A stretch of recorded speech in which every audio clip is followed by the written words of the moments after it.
Talking about the half-wave rectifier. What is half-wave rectifier? How it works from the AC to DC, its waveform characteristics, and mostly I will discuss peak inverse voltage, DC current, DC voltage, and the ripple factor. So let's begin with the half-wave rectifier circuit. So as you can see here, when we have a AC signal, okay, of around 220 to 230 volt and 50 hertz frequency. So here we have, after AC we have the transformer. So basically we use step down transformer to convert this AC voltage to a low voltage, and then we pass it to the rectifier. Once it is rectified, we use a filter circuit, combination of RC or LC or other different kind of circuits, and then we will try to regulate it through a regulator IC or Zener diode and other things we can use, and finally we'll get the rectified constant DC output. So ultimately our task is to convert the available AC signal into DC output voltage. So that's why we use a rectifier. So basic type of rectifier is a half-wave rectifier where we use a single diode. So in my previous lecture I have explained the diode IV characteristic and I have simulated it through LTSpice. You can watch it in my previous videos. So today we'll see the rectification process. So as you can see, AC supply of 230 volt and 50 hertz I have connected here, and through transformer, okay, the voltage available at the secondary winding is small v, which is represented as a sinusoidal signal Vm sin omega t. Vm is the maximum voltage.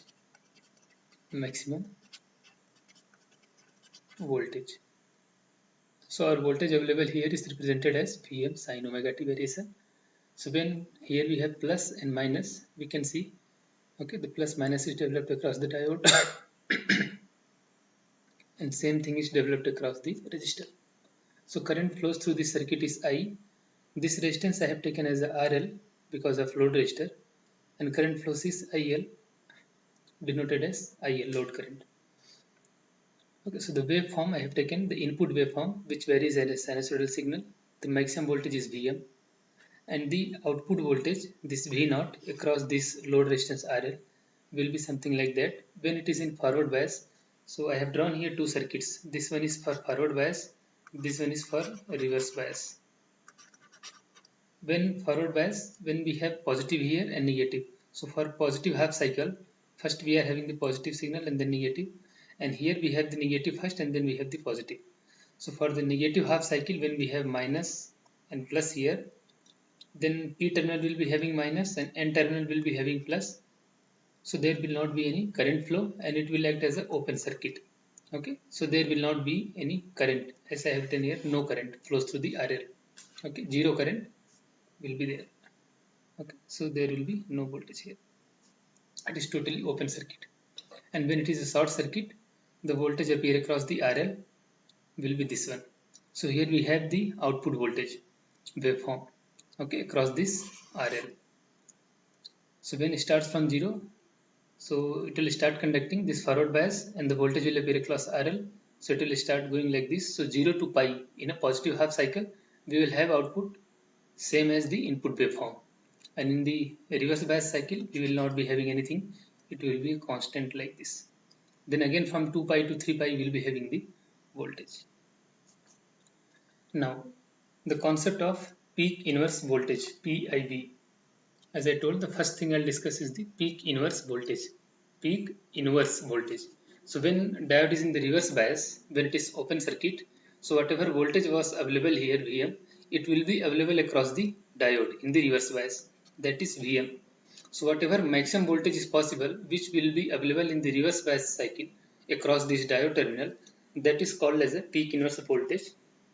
And it is also called as a when the input reaches its peak value Vm in the negative half cycle, the voltage across the diode is also maximum. This maximum voltage is known as PIV, and it represents that the maximum voltage the diode must withstand during the negative half cycle. Okay, so we can write here PIV is nothing but Vm for half wave rectifier. For each one, we will discuss in further videos for full wave rectifier, center tape, and bridge rectifier. Same way, if we discuss the waveform across this RL, okay, of the current, it will be something like that. From 0, the current will start like this until pi, okay, and then pi to 2 pi, there will not be any current flow. And as you can see here, we have written the maximum voltage Vm, and there will be a DC voltage. Okay, the mark of the DC voltage is denoted as a red dotted line. Here for current, IDC will be like this. And at some instantaneous value, we can find out the load current. Okay, Im is the maximum current. Suppose at this point I want to find out the load current, that will be IL. It is called as the instantaneous total instantaneous current, which will be combination of IDC plus some instantaneous AC current. When I will discuss the ripple factor, that time we will be using this parameter. That's why I thought I'll just explain a little bit. IL current, okay, at any stand, suppose here or here, and we know this IDC and this is IL. So when we'll minus this DC current from this IL current, I will get the instantaneous AC current. Okay, so we can understand that IL value, okay, any instant of time, we want to find out the instantaneous load current, which will be nothing but the combination of IDC plus instantaneous AC current. Now we are moving towards IDC and VDC. We want to find out the relation between the IDC and VDC, how to find out all these things. So now we'll know the current graph. So from this graph, we know that what is IL?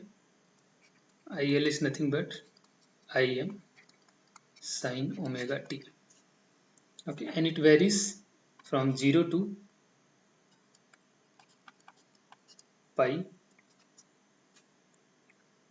This will be IL, and IL will be 0 from pi to 2 pi. This one is pi, okay, and pi to 2 pi. So as we can see, 0 to pi, current is varying Im sine omega t, and from pi to 2 pi it is 0. Okay, and also we know that the maximum current Im will be written in terms of maximum voltage and load resistance RL. Like this we can find out. If we know the maximum voltage and load resistance, we can find out the Im current. Now, so to find out the DC current, we should know the average current in the circuit. Okay, so I average will be nothing but I average will be nothing but IDC, and this we can find out, okay, from the area covered by the current in 0 to 2 pi, 0 to 2 pi. So we can find out the area and then base. Base is nothing but 2 pi, and area is from 0 to 2 pi IL d omega t. So we have, if we'll integrate the load current with respect to omega t from 0 to 2 pi, we'll find out the area, divide with base, we'll get the DC current, or we'll get the I average current. So this will be from 0 to pi. Now I'm going to integrate it. Im sine omega t d omega t plus pi to 2 pi 0 d omega t. So this will be nothing but Im minus of cos omega t 0 to pi plus 0. So same thing, when we'll put the limit, we will be getting the expression for IDC. Im minus of cos pi, then minus cos of 0. So it will be 2, okay. So we'll get the 2 Im. This is nothing but IDC, or we say I average. Sorry, this one was, we are calculating the area. We already know the base value is 2 pi. Okay, so we got the area. So in place of area, if we'll write from here, it will be 2 Im, okay, integration from 0 to 2 pi IL d omega t. We got it as a 2 Im. divided by 2 pi, 2 cancel. We got it as a Im by pi. This is nothing but I dc, or also we say as I average. This is the expression. Fine. So finally we got it. Our current I average I dc is equals to Im by pi. So now if you want to calculate the VDC DC voltage, this will be nothing but IDC into RL.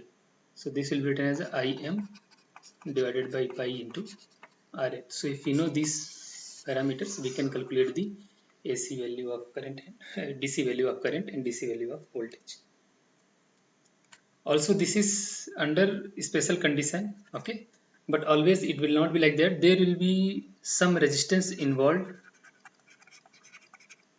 with the diode.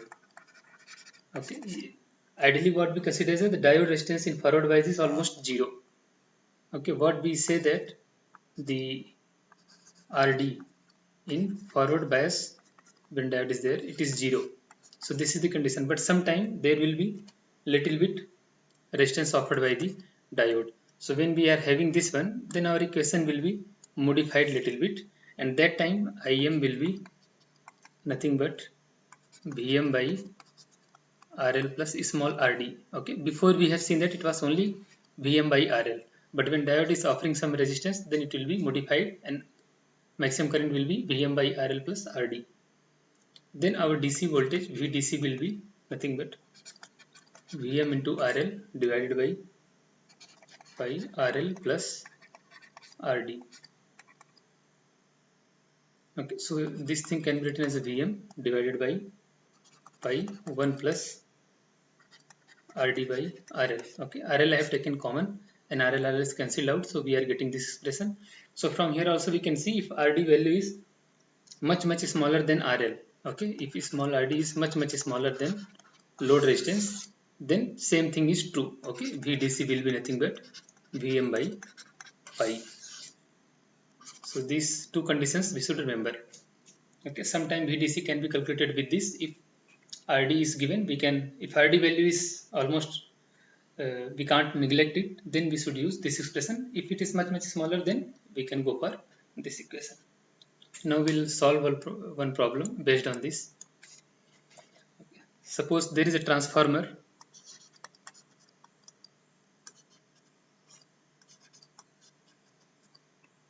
and we have the ratio N1 and N2 is given.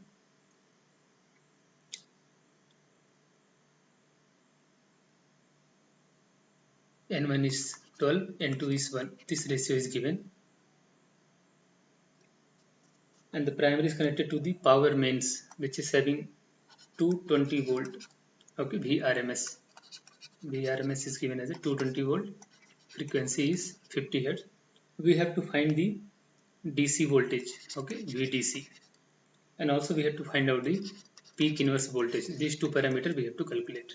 The ratio is given 12:1. So what we can do, the peak value will be, we know that peak value will be nothing but under root 2 VRMS. So from here we'll get the peak value root 2 into 220. Okay, so 311 volt. This is my peak voltage, VP. Now we know that Vm will be, okay, ratio of secondary means turns of secondary divided by turns of primary side into peak voltage. So N2 is 1, N1 is 12 into 311. So we are getting the value of 25.9 volt. This is my Vm. Fine. So we got the Vm value. Okay. So now we have to calculate the DC value. VDC is nothing but Vm by pi. Okay. So 25.9 divided by pi, we will get around 8.25 volt. This is our VDC. Okay, and for the peak inverse voltage, we know that it is nothing but the maximum voltage available across the diode. So this will be nothing but exactly 25.9 volt. So this way we can solve the questions. Now moving for the ripple factor of the half wave rectifier. So in the half wave rectifier, the ripple factor as I discussed initially, we need to know the current waveform in terms of IDC and IAC and the IL. So here we had DC current level, maximum current IM, this is nothing but IL this side, and this side we have the omega t. Here we have IDC. So instantaneous value of IL, suppose this one is instantaneous value of IL, okay, and then we know this is our DC level of current, okay, IDC. So if I'll minus from IL this IDC, I'll get the instantaneous AC current. Now we have to calculate the IRMS, root mean square current value. So what is root mean square? For any function, we know that it is nothing but under root of 1 by 2 pi, and we have to integrate from 0 to 2 pi that function. So here current is given, so IRMS value will be under root of 1 by 2 pi, that is time period, okay, 0 to 2 pi. Again after this it will repeat, okay, whatever signal is there. So we have to see for this one, okay, so we are integrating from 0 to 2 pi. So 1 by 2 pi integration from 0 to 2 pi IL square d omega t. So what we have to do is just we have to integrate, we'll get the root mean square value, IRMS. Okay, so IRMS will be, as we have to integrate, 1 by 2 pi, okay, 0 to 2 pi. IL is nothing but IM square sin square omega t d omega t, then plus 0 to pi to 2. Okay, we are breaking it from pi to 2 pi and from 0 to pi, and 0 to 2 pi we can see it is 0, 0 to pi it is varying, pi to 2 pi it is 0 d of omega t. Okay, so this will be nothing but Im square is outside, okay, divided by 2 pi. In integration 0 to pi will be having 1 minus cos of 2 omega t divided by 2, okay, will be having d of omega t.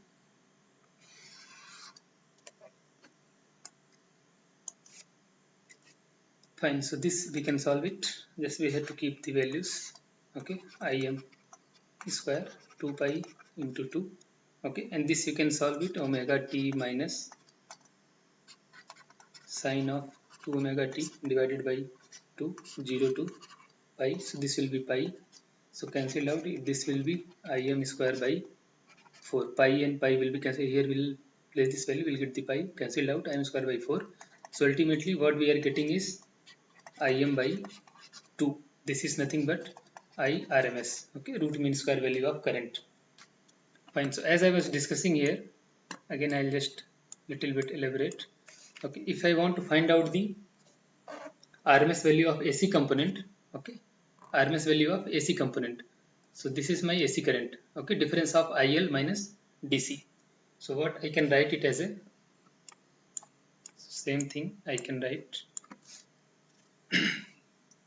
I dash of RMS, okay, instantaneous value of AC RMS current, this will be under root I square RMS minus I square DC value.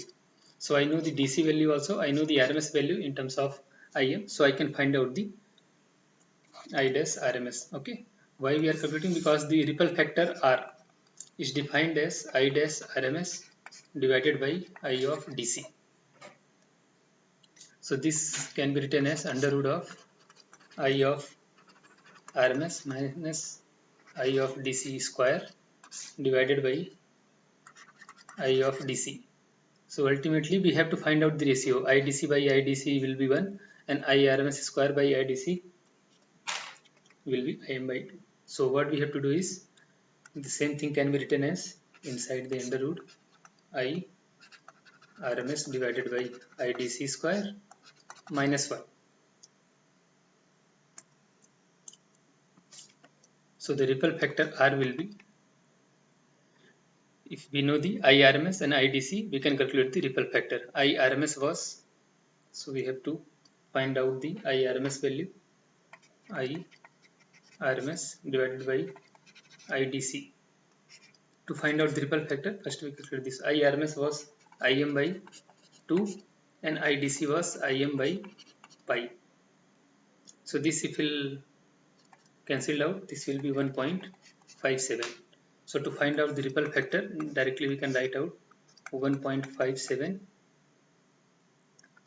square minus 1. So when we'll solve it, we'll be getting 1.21.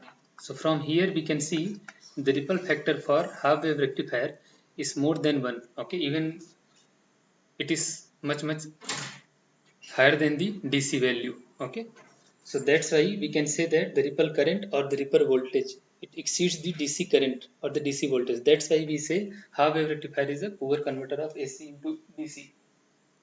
So same thing, whatever we have done here, in my next video I'll be showing it using the LT Spice, and I'll simulate the half wave rectifier, and I'll show you 1.21 factor using the waveform of the output rectifier. Thank you for watching the content. We'll see in the next video half wave rectifier using the LT Spice. Thank you.